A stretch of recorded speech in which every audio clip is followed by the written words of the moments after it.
أعوذ بالله من الشيطان الرجيم. بسم الله الرحمن الرحيم. ألف لام ميم. تنزيل الكتاب لا ريب فيه من رب العالمين. أم يقولون افتراه بل هو الحق من ربك لتنذر قوما ما أتاهم من نذير من قبلك لعلهم يهتدون. الله الذي خلق السماوات والأرض وما بينهما في ستة أيام ثم استوى على العرش. ما لكم من دونه من ولي ولا شفيع أفلا تتذكرون. يدبر الأمر من السماء إلى الأرض ثم يعرج إليه في يوم كان مقداره 1000 سنة مما تعدون.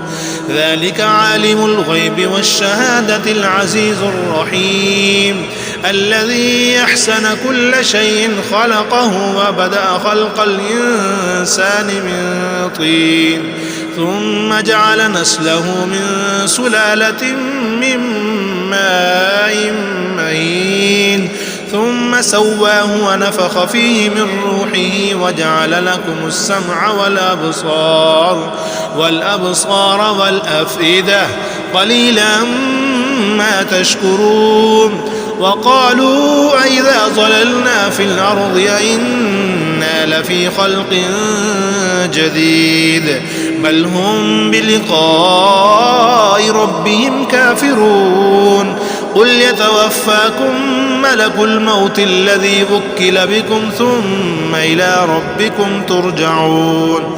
ولو ترى إذ المجرمون ناكسوا رؤوسهم عند ربهم ربنا أبصرنا وسمعنا فارجعنا نعمل صالحا إنا موقنون.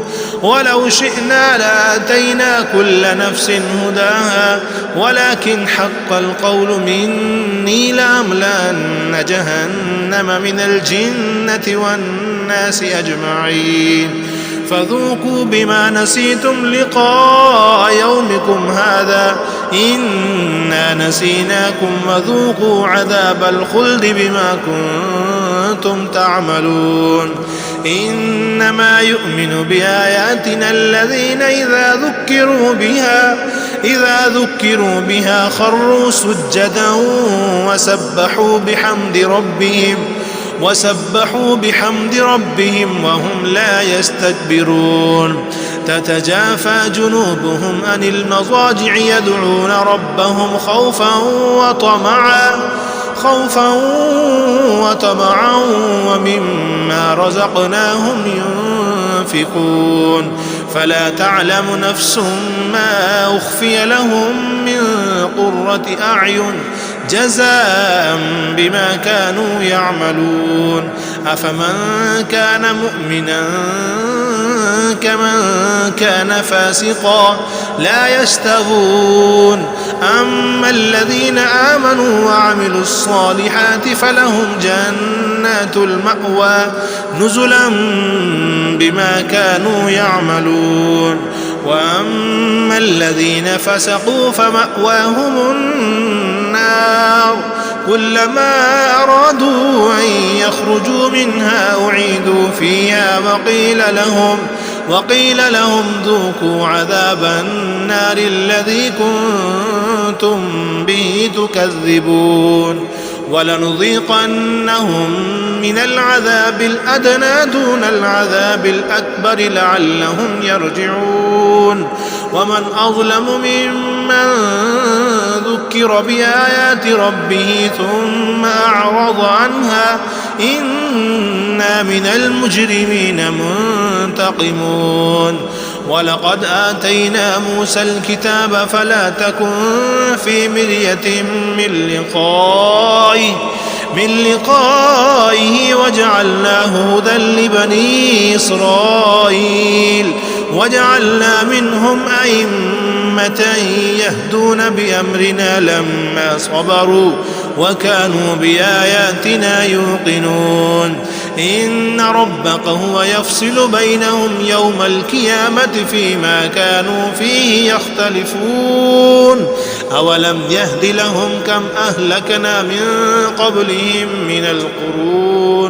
من القرون يمشون في مساكنهم إن في ذلك لآيات أفلا يسمعون أولم يروا أنا نسوق الماء إلى الأرض الجرز فنخرج به زرعا تأكل منه أنعامهم وأنفسهم أفلا يبصرون ويقولون متى هذا الفتح إن كنتم صادقين قل يوم الفتح لا ينفع الذين كفروا إيمانهم ولا هم ينظرون فأعرض عنهم وانتظر إنهم منتظرون.